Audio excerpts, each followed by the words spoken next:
Mi papá me juró que la casa sería mía. Pero cuando murió, había otro testamento con sorpresa que decía que todo le pertenecía a mi madrastra y su maldito hijito dorado. Cuando denuncié esto, se burlaron en su día de mí, pero ahora frente al tribunal ya no se atreven a burlarse. Mi papá era de esos hombres que crecieron creyendo que todo se resuelve con trabajo duro y una mano firme, de esos que te enseñan a respetar el techo que tenés, aunque esté goteando. Y a ganarte cada centavo limpiándote el sudor antes de pedir un favor. Nunca fue perfecto, tenía su genio, era terco como una mula y tenía el humor seco de un veterano que vio más cosas de las que alguna vez dijo. Pero si había algo que me repetía incluso en sus días más oscuros era que yo sería quien heredaría la casa. La de ladrillos rojos con el buzón chueco que arreglamos juntos, la que pintamos cada 3 años aunque ya nadie pasara por el barrio a mirar. La misma en la que pasé mi adolescencia encerrado en el garaje aprendiendo a desarmar motores mientras mi vieja gritaba desde la cocina que bajara a cenar. Esa casa, según él, no se iba a vender, no se iba a dividir, no se iba a hipotecar. Era mía. Así me lo juró más veces de las que puedo contar. Y yo le creí. Como un idiota, le creí. Las cosas cambiaron el día que trajo a su nueva esposa a vivir con nosotros. La conoció en el hospital cuando estuvo ingresado por un problema cardíaco y al principio no me molestó. Pensé que después de tantos años solo, después de ver cómo la muerte se le paraba al lado de la cama, tenía derecho a buscar algo de compañía. Pero apenas la tipa cruzó la puerta con ese tono de voz dulce que me hacía pensar en comerciales de té helado, supe que algo no cuadraba. Empezó con detalles pequeños, movía cosas sin preguntar, se tomaba atribuciones con los arreglos, reemplazó el cuadro de mamá en la sala por una foto de ella y su hijo en Disneyland. Decía cosas como hay que modernizar un poco, tu papá necesita paz, no recuerdos tristes, y aunque sonaba lógico, sentía que cada cambio era una forma sutil de borrar todo lo que habíamos construido entre él y yo. Su hijo, Danny, era otra historia. Tenía 22 años, pero parecía de 15. No limpiaba, no trabajaba, no estudiaba nada serio. Vivía pegado al celular, grabando videos pendejos y riéndose como idiota con filtros de perrito. Mi papá lo trataba como si fuera un crío, como si aún tuviera chance de corregirlo, y hasta le pagaba cosas que a mí me negó en su momento. Yo trataba de no decir nada porque sabía que discutir no me llevaría a ningún lado, pero cada vez que Danny usaba mis herramientas sin permiso o dejaba la camioneta sin gasolina, la sangre me hervía. Lo más jodido fue cuando papá enfermó de nuevo. Esta vez no fue como antes. Se debilitaba con rapidez, tenía lagunas, a veces confundía las fechas o se quedaba mirando la tele sin comprender. La madrastra, siempre con su voz de terciopelo, decía que él estaba cansado, no confundido, y que solo necesitaba descanso, que lo dejáramos en paz, que ya se encargaba ella de todo. No me dejaba entrar a su cuarto sin tocar primero, decía que no era momento para hablar de tonterías como papeles o propiedades. Yo le respondí que no eran tonterías, que necesitábamos revisar el testamento, que papá quería que todo estuviera claro. Y ella, mirándome con esa sonrisa que juraba que era natural pero parecía tatuada, soltó, tu padre ya tomó decisiones importantes, y no te preocupes, todo está en orden. Desde ese momento supe que algo se cocinaba a mis espaldas, pero no tenía pruebas, ni acceso, ni siquiera el valor de armar una escena frente a papá en ese estado. Así que me tragué la rabia, bajé la cabeza y empecé a juntar documentos, correos, copias de lo que habíamos firmado antes. Me prometí que si algo salía mal, yo iba a estar listo. Papá murió una madrugada de octubre. Llovía.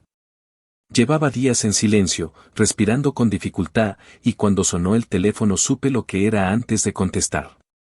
El funeral fue rápido, sencillo, sin mucha gente. La madrastra se encargó de todo. A mí solo me dejó cargar el ataúd. No hubo lectura pública del testamento, ni reunión familiar, ni nada. Me pareció raro, pero otra vez me mordí la lengua. Una semana después, ella me citó en un bufete de abogados y me entregó una copia del Nuevo Testamento, con sello, firma y testigos. Me lo dijo como quien entrega un recibo del banco, aquí está el documento más reciente, firmado en plena conciencia, por si tenías dudas. Cuando lo abrí, sentí que el corazón me caía en el estómago. La casa, la camioneta, los ahorros, el taller, todo se lo había dejado a ella y a Danny. Todo. El testamento original, el que yo tenía guardado desde hacía años, desapareció de su escritorio y según ella nunca existió. Le pregunté cómo era posible que papá hubiera cambiado de opinión tan radicalmente sin decirme nada. Me miró a los ojos y dijo, como si hablara con un niño en plena pataleta, quizás nunca fuiste tan especial como creías. Me levanté de esa silla sintiendo que el piso temblaba bajo mis pies. No por tristeza, no por sorpresa, sino por la certeza de que eso no se iba a quedar así. Que no podían simplemente jugar con mi apellido, con la memoria de mi papá, con los años que le dediqué a esa casa. Sabía que se estaban riendo a mis espaldas, que Danny se burlaba diciendo que el mecánico fracasado no heredó ni un destornillador. Pero también sabía que todo en esta vida da vueltas. Y que el momento de reírles en la cara también iba a llegar. No sabía cuándo. Pero iba a llegar. Actualización 1. Pasaron 3 meses desde aquel día en el bufete donde me entregaron ese maldito documento y la rabia seguía cocinándose a fuego lento dentro de mí como si no hubiera pasado ni una hora.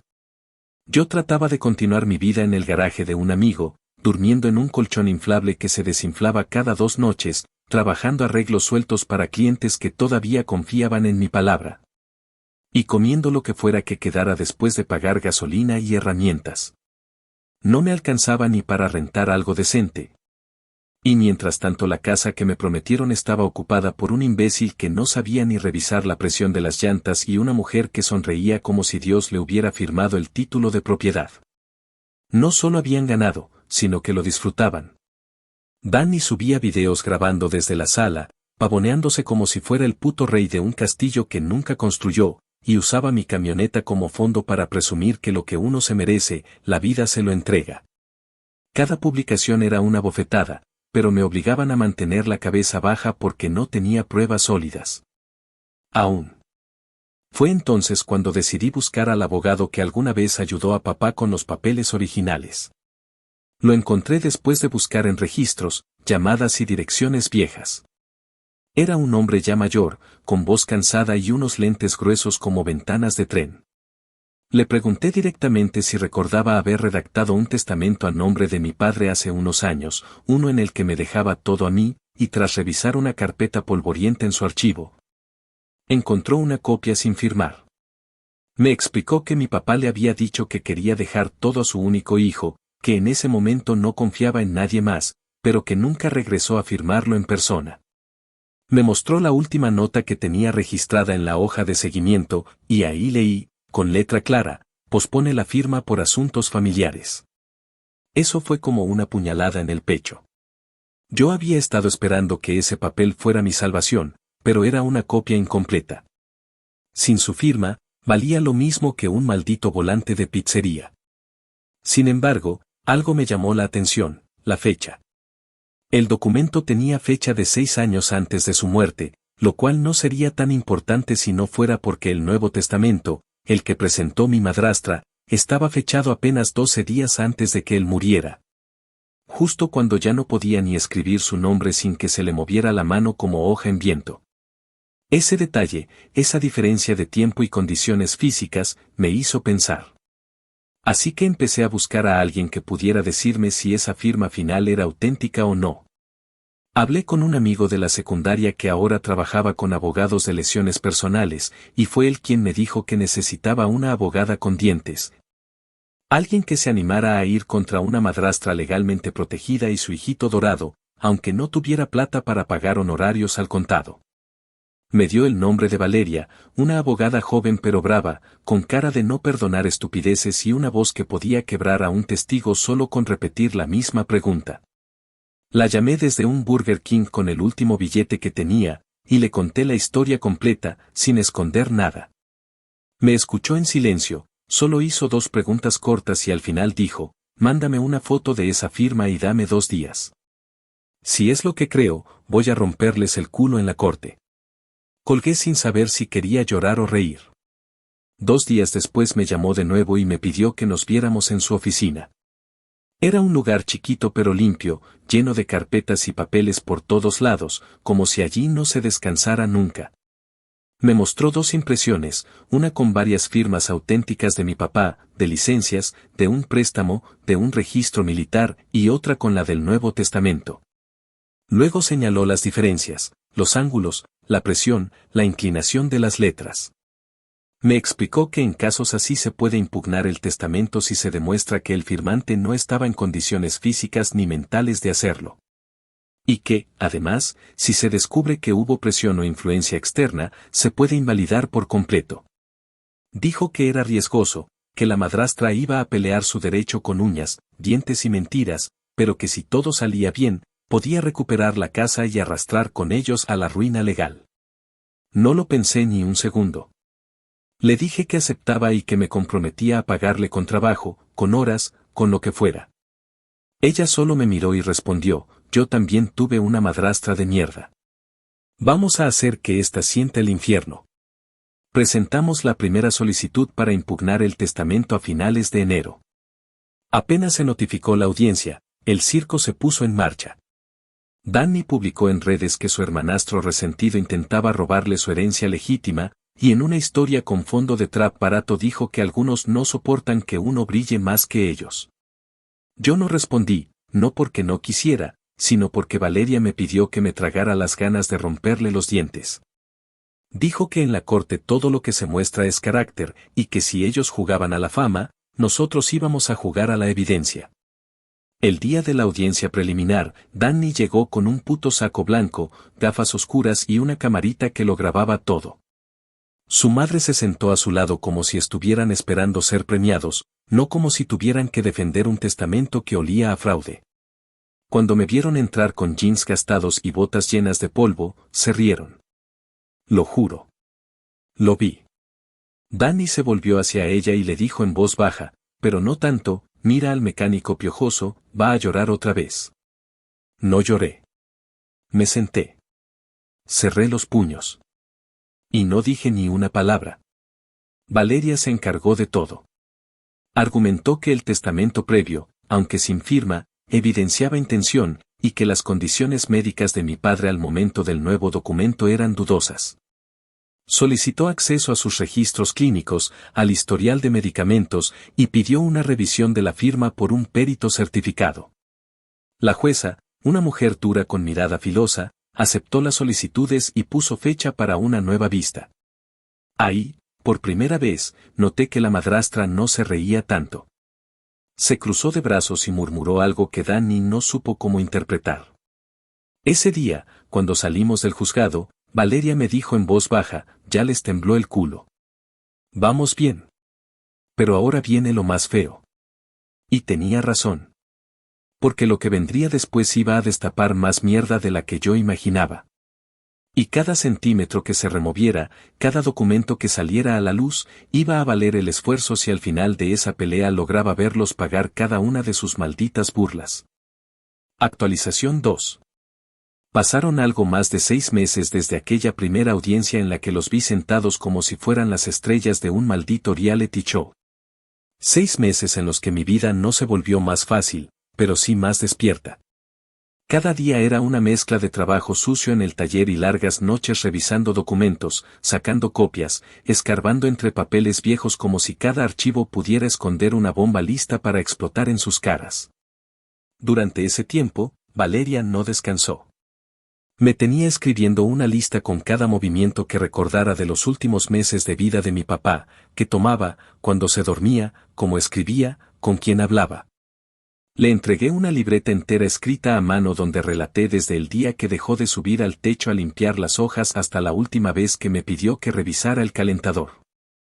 Ella cruzaba todo con fechas, con certificados médicos, con horarios de retiro bancario y hasta con las recetas médicas que logramos recuperar gracias a una solicitud formal al hospital. Y fue ahí donde empezamos a ver las primeras grietas en la historia de la madrastra. Porque si bien el testamento que presentó decía estar firmado en pleno uso de sus facultades, los registros médicos mostraban algo completamente distinto.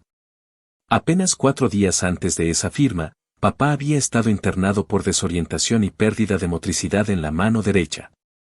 Un doctor, de esos que escriben sin ganas y con letra que apenas se entiende, había notado que mi padre ya no podía firmar sin ayuda física.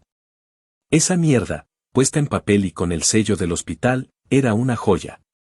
Valeria casi se relamía de gusto cuando lo leyó. Me explicó que eso, más el peritaje caligráfico que ya habíamos solicitado, podía demoler la credibilidad del testamento entero.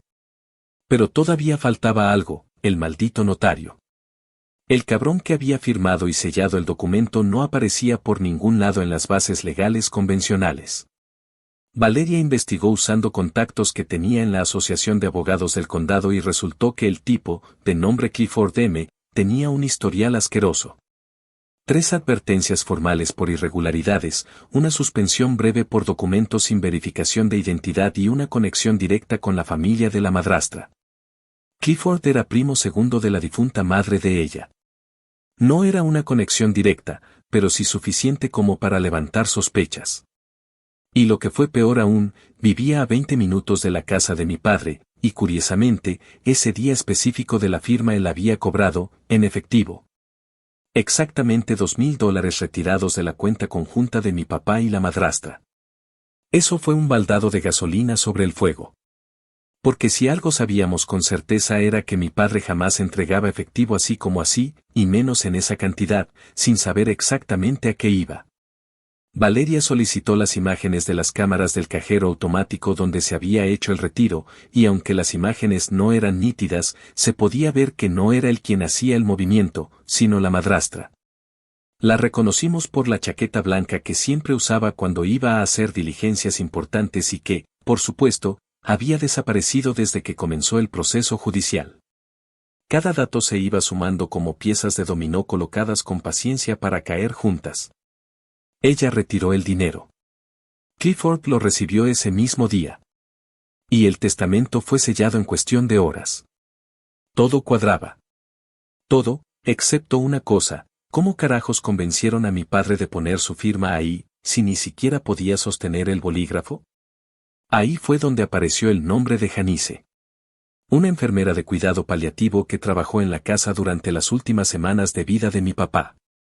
No era empleada del hospital, sino contratada por recomendación de una amiga de la madrastra.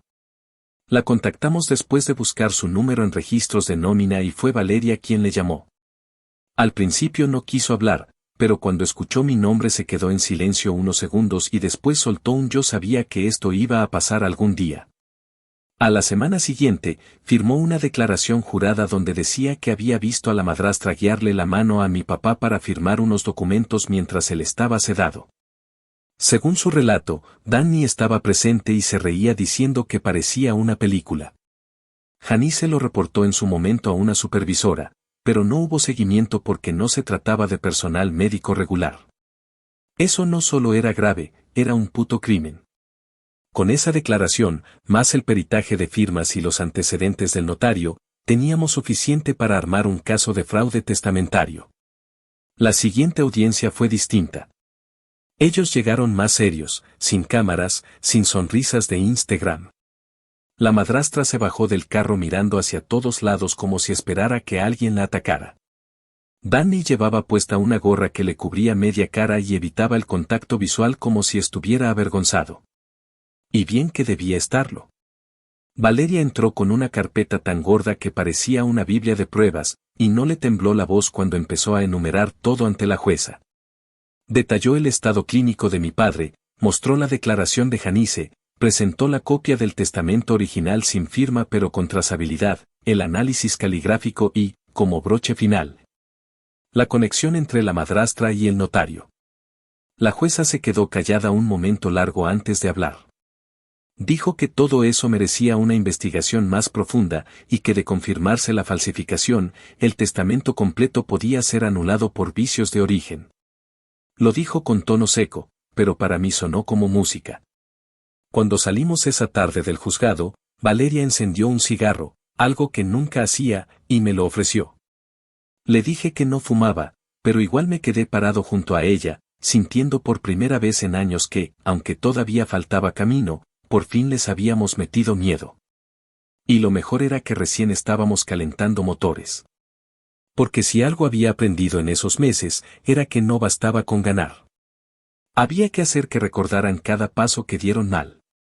Y si el sistema funcionaba como Valeria me aseguraba, entonces íbamos a seguir tirando de la cuerda hasta que no quedara un solo puto nudo por desatar. Actualización 3. Había pasado poco más de un año desde que enterramos a mi padre, pero yo ya no era el mismo tipo que cargó el ataúd con los ojos llenos de impotencia y la garganta hecha un nudo. Ahora caminaba con rabia concentrada, con los colmillos apretados y la paciencia de quien sabe que la mejor venganza no se grita, se ejecuta. Mientras tanto, la vida seguía como si nada para esos dos. La madrastra y Danny se habían mudado de la casa por cuestiones de seguridad según ellos. Pero la verdad es que lo que hicieron fue arrendarla en Airbnb a estudiantes de posgrado que pensaban que se estaban quedando en una propiedad heredada legítimamente. El colmo era que Danny había montado un canal donde mostraba la transformación de su nuevo hogar, grabando desde mi taller, mis herramientas, mis espacios. Mientras hablaba de lo importante que era hacer las cosas bien y no vivir con resentimientos de familia. Lo veía y me hervía la sangre. Porque mientras yo seguía durmiendo en el mismo colchón inflable en el garaje de mi amigo, él usaba la plata del alquiler para pagar un penthouse ridículo en downtown que ni siquiera sabía limpiar. Lo que más me jodía no era solo que vivieran de lo que no les correspondía, sino que lo hacían con descaro, como si estuvieran por encima de todo. La madrastra salía en fotos con frases sobre superar el pasado, construir nuevas etapas y otras mierdas que solo tienen sentido cuando estás saqueando el legado de otro. Habían hipotecado la casa, la misma que aún estaba en disputa legal, para pagar parte del departamento donde ahora vivían. Y aunque Valeria me explicó que eso era legal en ciertas circunstancias mientras el juicio no avanzara más allá de la etapa preliminar, también me aseguró que eso iba a volverse una piedra enorme en su camino cuando la verdad saliera a flote. Así que no hice nada. No reclamé. No llamé.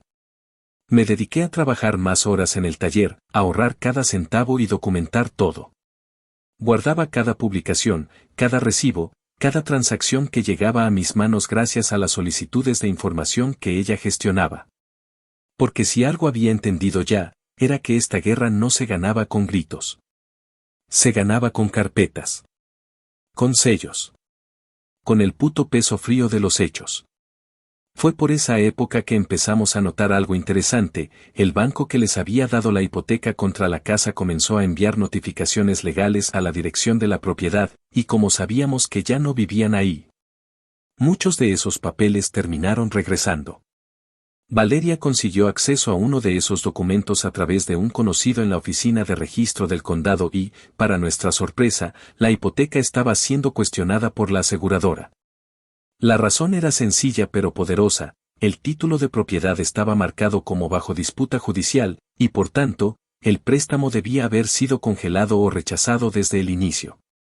Alguien dentro del sistema había pasado eso por alto, quizás con ayuda, quizás por negligencia, pero ahora el banco estaba exigiendo una rectificación y empezaba a poner presión. Esa fue nuestra señal de que se avecinaba una avalancha. Porque si el banco decidía tomar acciones legales por fraude hipotecario, la madrastra iba a quedar atrapada entre dos fuegos, el mío y el de ellos. Mientras eso ocurría, Valeria consiguió que un nuevo perito independiente, avalado por el Estado, analizara nuevamente la firma del testamento falso. El informe final fue una joya, determinaba que existían inconsistencias profundas en el trazo, presión desigual en partes específicas y, lo más importante, elementos de manipulación física. Como si alguien hubiera sujetado la mano de otro al firmar. Era, básicamente, una confirmación de lo que Janice había declarado meses atrás. Sumado al informe médico que indicaba pérdida de movilidad y a los retiros bancarios hechos por la madrastra, el expediente se había convertido en una bomba. Valeria presentó una ampliación de la denuncia e incluyó formalmente la posibilidad de iniciar una demanda penal por fraude testamentario. Fue en ese punto que la cosa cambió de tono. La jueza citó una nueva audiencia para revisar las pruebas acumuladas y determinar si el caso debía avanzar a juicio formal. Esa audiencia fue otra historia. Cuando llegamos, ya no había cámaras. Danny no grabó ni un segundo. No había historias en Instagram ni trajes brillantes. La madrastra llegó con un rostro apagado, sin maquillaje, vestida como si ya supiera que algo se venía. Se sentaron con sus nuevos abogados, más serios, más caros, pero visiblemente incómodos, y escucharon mientras Valeria, sin levantar la voz, explicó cómo todo indicaba una manipulación sistemática, el notario trucho. El estado de salud de mi padre, el retiro en efectivo, la enfermera testigo, la firma manipulada. Mostró las copias de las publicaciones de Danny donde se jactaba de la herencia, los contratos de arrendamiento firmados sin tener derecho legal, los pagos de la hipoteca que ahora el banco cuestionaba. La jueza no dijo mucho. Solo pidió silencio, revisó cada carpeta con cuidado y luego sentenció que el caso cumplía con los criterios para proceder a juicio formal por posible falsificación, coacción y fraude sucesorio. Cuando escucharon eso, Danny puso una cara de susto que no había mostrado ni cuando le gritaban en el colegio. La madrastra intentó tomarle la mano, pero él se la quitó, incómodo, como si supiera que lo que se venía podía salpicarlo más de lo que esperaba. Esa noche, por primera vez en más de un año, dormí 8 horas seguidas. No porque todo estuviera resuelto, sino porque finalmente se habían dejado de reír. Y eso, después de tanto tiempo tragando bilis, fue como respirar de nuevo. La casa aún no era mía, el taller seguía en el garaje prestado, y mi nombre no estaba en ningún título oficial. Pero por dentro, algo ya había cambiado. El juego ya no era suyo. Ahora estaba en mis manos. Y yo no pensaba soltarlo. Actualización 4. Casi 2 años después de haber empezado esta guerra legal, la situación dio un giro que ni siquiera yo esperaba, aunque lo deseaba con cada fibra de mi cuerpo. Para ese entonces, la palabra testamento ya me provocaba una mezcla de náusea y adrenalina, y la figura de mi madrastra se me aparecía incluso en sueños. Siempre con esa sonrisa cínica de quien cree que la justicia es una palabra de película, no algo real que pueda tocarla. Pero a diferencia de ella, yo no había bajado la guardia ni por un segundo. Seguía trabajando en el taller de un conocido, con jornadas largas que combinaba con citas legales, reuniones con Valeria y nuevos trámites que parecían no tener fin. Cada semana traía algo nuevo, una orden que firmar, una carpeta que revisar, una grabación que archivar. Y aunque el cuerpo me pesaba, la rabia seguía intacta. El hambre de justicia no se me había quitado. Al contrario, crecía. Después de que la jueza autorizó el paso a juicio formal, la defensa de ellos intentó negociar. Me ofrecieron un arreglo por fuera, uno de esos donde todos ganan menos el que de verdad fue jodido. Me citaron en una sala neutra y ahí estaban los tres, la madrastra, Danny y su abogado de sonrisa forzada. Me ofrecieron una cifra ridícula de dinero a cambio de que renunciara a seguir con el caso y dejara el testamento como estaba. El tipo del traje azul, porque claro, tenía que ser azul marino y caro, me dijo que este acuerdo te libera del estrés de seguir peleando y que al fin y al cabo tu papá quiso a todos por igual. Yo no respondí. Solo miré a la madrastra, le sostuve la mirada unos segundos y le dije, sin levantar la voz, que no estaba buscando su dinero, que no me interesaba un centavo suyo. Le dije que todo esto no era por plata, era por dignidad, por memoria, por no dejar que el nombre de mi padre quedara manchado por una jugada sucia. Cuando se lo dije, algo en su rostro cambió. Perdió por un segundo el control de su expresión y se le notó el miedo. No el miedo al castigo legal, sino el miedo a perder el control que siempre tuvo sobre todo. Poco después, arrancó el juicio.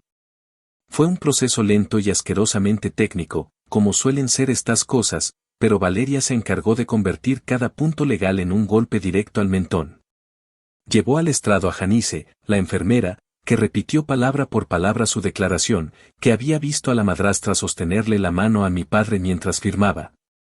Que él no entendía del todo qué estaba haciendo y que Danny, el pendejo ese, se reía desde el rincón diciendo que por fin íbamos a salir de este hueco. Luego pasó el perito caligráfico, que con términos claros explicó que la firma era inconsistente, que la presión no era natural y que todo indicaba manipulación. Presentamos también los registros médicos, que demostraban que mi padre apenas podía escribir su nombre en esos días, mucho menos revisar un testamento entero. Luego, como quien pone la cereza en la cima del pastel, entró en juego el historial del notario, sanciones anteriores.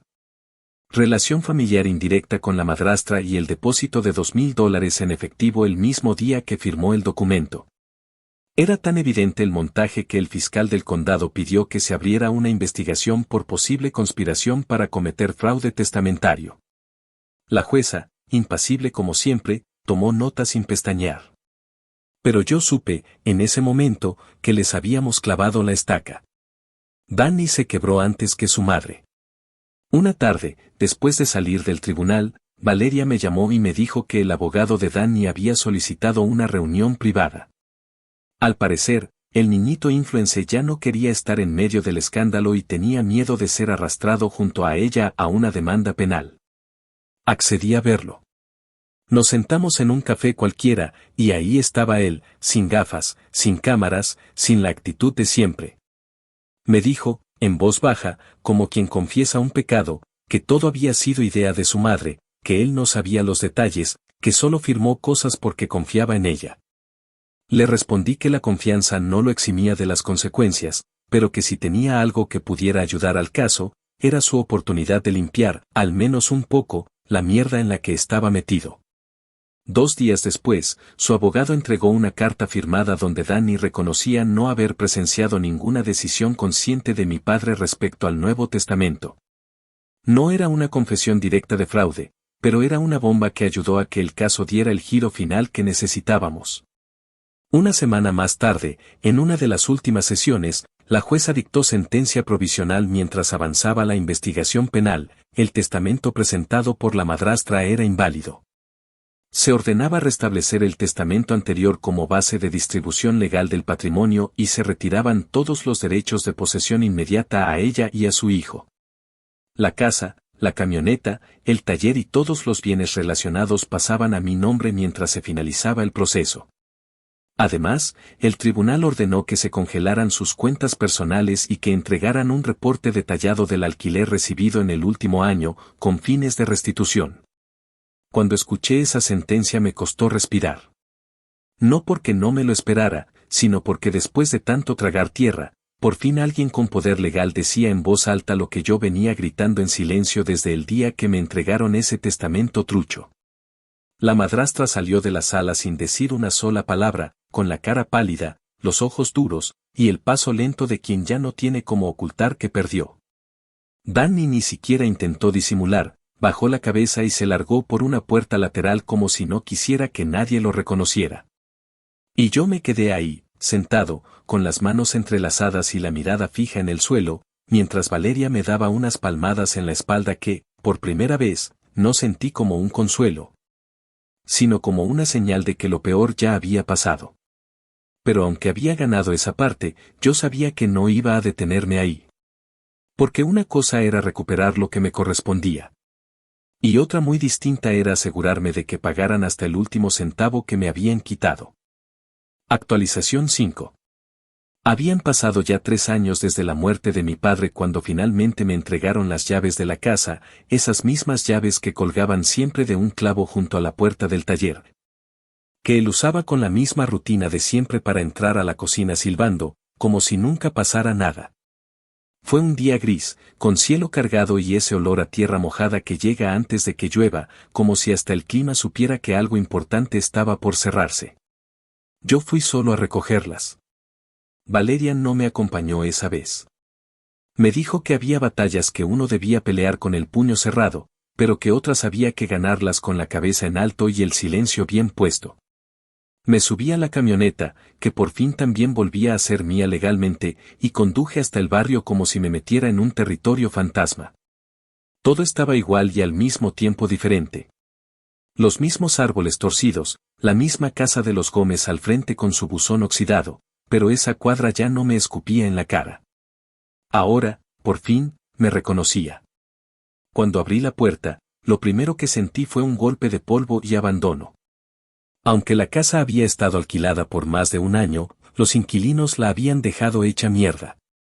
Había muebles rotos, paredes manchadas de vino, restos de basura en la cochera, y las herramientas de mi padre estaban desperdigadas como si hubieran sido parte de una venta de garaje fallida. Caminé por cada cuarto con una mezcla de rabia, tristeza y orgullo. Rabia por ver en qué la habían convertido. Tristeza porque ya no estaba él para verla recuperarse. Y orgullo, porque después de toda la mierda que tuve que tragar, seguía de pie. Ahí mismo, en ese momento, tomé la decisión de no solo reparar la casa, sino de volver a convertirla en lo que siempre debió ser, un hogar, pero también un recordatorio. No solo de quién fui, sino de hasta dónde llegué cuando todos creyeron que podían pisotearme sin consecuencias. Restaurarla no fue fácil. Pasé semanas enteras limpiando, tirando colchones podridos, lijando madera hinchada por la humedad, reconstruyendo estantes con mis propias manos. Cada clavo que metía en la pared era una afirmación. Cada gota de pintura que caía sobre el piso era una prueba de que esa casa nunca fue de ellos. Era mía. Siempre lo fue. Traje a un par de amigos del taller para que me ayudaran a rehacer el garaje, y poco a poco convertí el espacio donde antes pasaba las tardes con mi viejo en el núcleo de un nuevo negocio. Mandé a hacer un letrero con metal oxidado que decía Taller JR en honor a él, y lo colgué sobre la entrada como si fuera una bandera de guerra. Compré nuevas herramientas, recuperé las que habían quedado, organicé el lugar con un nivel de detalle casi obsesivo. Y cuando abrí oficialmente, el primer cliente fue un vecino que me dijo que por fin alguien decente volvió a ocupar esa casa. Me reí por dentro. Porque nadie tenía idea de lo que había costado llegar hasta ahí. Mientras todo eso pasaba, la parte legal aún seguía su curso. Valeria, fiel a su estilo, no había bajado los brazos ni un solo segundo. Con la sentencia firme a nuestro favor, había iniciado el proceso para exigir una restitución completa de los ingresos percibidos por la madrastra durante el tiempo en que arrendó ilegalmente la propiedad. Y eso incluía no solo los pagos de alquiler, sino también los contratos firmados sin autorización, los daños a la estructura y el uso indebido del vehículo que figuraba en la herencia. En otras palabras, no se trataba solo de recuperar la casa, se trataba de obligarla a pagar hasta el último centavo por cada día que fingió ser la dueña. La corte le impuso una orden de pago con plazos estrictos y una tasa de interés que la dejó con la boca abierta.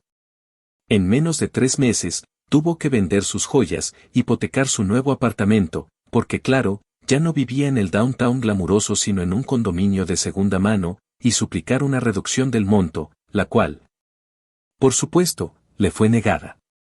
Danny, por su parte, había desaparecido del mapa digital.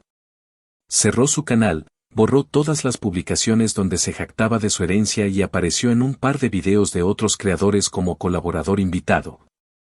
Claramente tratando de mantenerse a flote sin mencionar su nombre completo. La última vez que supe de él fue por un comentario de un viejo conocido que me dijo que ahora vendía camisetas con frases motivacionales y hacía entregas por Uber para complementar ingresos. No me dio lástima. Me pareció justo.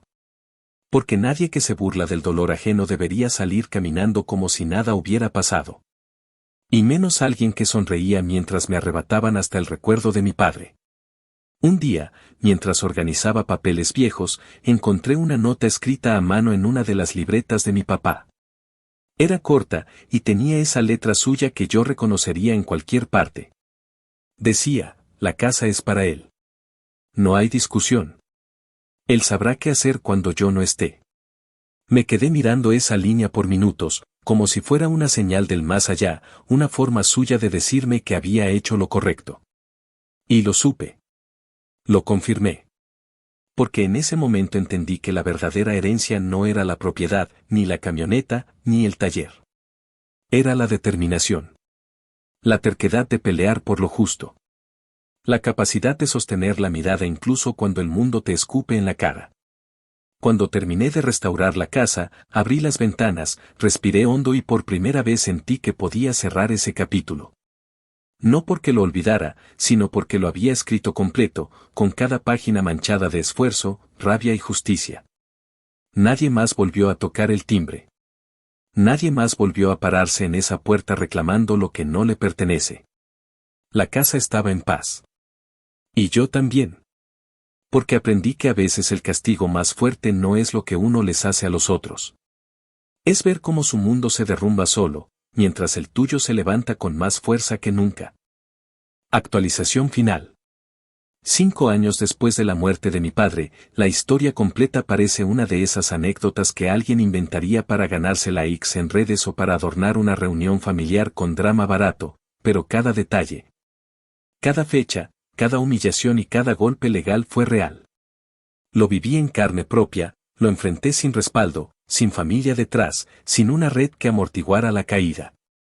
Y aún así, cuando me detengo frente al taller ya terminado, con las luces encendidas al caer la tarde, con el sonido del compresor apagándose mientras los clientes saludan desde sus camionetas, me doy cuenta de que no solo recuperé lo que era mío, construí algo más grande, más sólido, más imparable. El nombre de mi padre volvió a estar donde debía, no en una lápida ignorada mientras otros saqueaban lo que dejó, sino en la entrada de un negocio honesto, sostenido por las mismas manos que él enseñó a usar. La investigación penal contra la madrastra no se detuvo después de la restitución económica. El condado, al ver la magnitud del fraude y la forma en que manipuló documentos oficiales con ayuda de un notario sancionado, inició un proceso judicial en su contra que, para sorpresa de nadie, terminó en una condena con libertad condicional, trabajos comunitarios y una multa económica que todavía sigue pagando a plazos porque, para colmo, pidió asistencia legal gratuita alegando que estaba en bancarrota. Me enteré por Valeria que parte de su trabajo comunitario fue limpiar archivos viejos en la misma oficina del condado que ella usó para falsificar los papeles de mi padre. Me reí. Me reí fuerte. Porque a veces el universo, cuando se pone creativo, sabe ser exacto. Esa mujer, que llegó a mi vida con voz melosa y sonrisas de gel dental, terminó archivando carpetas entre personas que no sabían quién eran ni que tanto creía merecer. Y ese hijo suyo, el mismo que me llamaba resentido mientras grababa estupideces desde mi sala, terminó vendiendo merchandising de superación personal desde un sótano alquilado. Mientras bloqueaba comentarios cada vez que alguien mencionaba la palabra fraude en sus publicaciones. Literalmente lo dejaron sin reputación, sin seguidores, sin un apellido que respetar. La última vez que los vi fue en una audiencia final para cerrar todo el tema administrativo. Ella llegó sola. Caminaba lento, sin maquillaje, sin tacones, con una carpeta en la mano y la mirada baja. No había cámaras, no había aplausos, no había nadie esperándola afuera. Yo estaba sentado a unos cuantos metros, sin decir nada. Solo la vi pasar, como quien mira a un fantasma del pasado arrastrando cadenas que ella misma se puso. Cuando la jueza le preguntó si tenía algo que decir, levantó la cabeza con esfuerzo y murmuró que lamentaba la forma en que se dieron las cosas, pero sin llegar a aceptar nada. Fue una frase de cobarde, una disculpa vacía que no reconocía ni una décima parte del daño que causó. Me quedé callado. No le respondí. Porque ya no hacía falta. Ella no era una amenaza, ni un obstáculo, ni siquiera un personaje importante en mi vida. Era solo alguien que intentó arrancarme lo único que me quedaba y que terminó cavando su propia tumba social. La verdadera venganza no fue gritarle. Fue verla arruinarse sola. Salí del juzgado con Valeria y no dijimos mucho. Ella ya no era solo mi abogada. Se había vuelto una especie de hermana mayor sin filtros, alguien que me acompañó desde que todo esto era un montón de papeles mal archivados hasta convertirlo en una victoria sólida. Me preguntó si ahora sí podía dormir tranquilo. Le respondí que no, pero que al menos ya no soñaba con ahorcar a nadie. Nos reímos. Me abrazó como quien despide a alguien que ya no necesita que lo defiendan. Me dijo que me gané cada centímetro de esa casa y de esa victoria, que ojalá mi viejo pudiera verme. Y yo le respondí que sí, que lo sentía en cada arreglo que hacía en el taller, en cada decisión que tomaba al cobrar justo, al respetar mi oficio, al no convertirme en una copia de lo que otros quisieron que fuera. Hoy vivo en la misma casa en la que crecí, pero ya no es la misma. La restauré con mis manos, la llené de vida, de herramientas nuevas, de fotos de mi padre colgadas junto a frases que él solía decir. La cocina volvió a oler a café por las mañanas, el garaje volvió a tener grasa en el piso y la camioneta que me devolvieron ahora lleva el logo del taller en la parte trasera. Mis clientes saben la historia. Algunos la leyeron en noticias locales, otros la escucharon en boca de alguien. Todos coinciden en que fue injusto, pero también dicen que fue ejemplar la forma en que lo enfrenté. Y yo asiento, sin entrar en detalles. Porque aprendí que no hace falta contar cada herida para que la cicatriz se respete. Si algo dejó todo esto, además de un precedente legal, fue una lección imborrable: nunca subestimes al que se queda callado mientras los demás se ríen.